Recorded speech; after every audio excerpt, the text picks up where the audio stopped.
Hey, I am telling you how to take a screenshot in your laptop. I have two methods.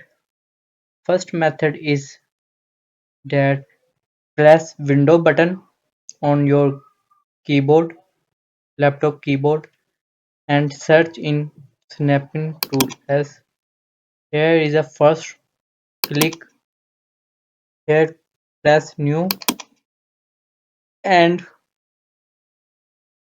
select the area it is come screenshot and press Ctrl S to save the screenshot. I am saving in desktop and give name first and save and close it. Check it. It's come on desktop. And second method is very simple and you need to click Window Shift S. Window plus Shift plus S. Okay. Press the buttons. It's come.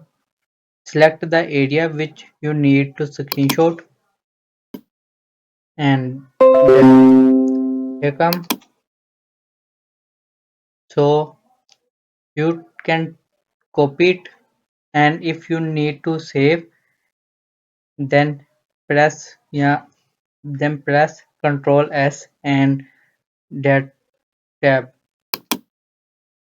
It's come many option to save. If this video is helpful, comment and like the video.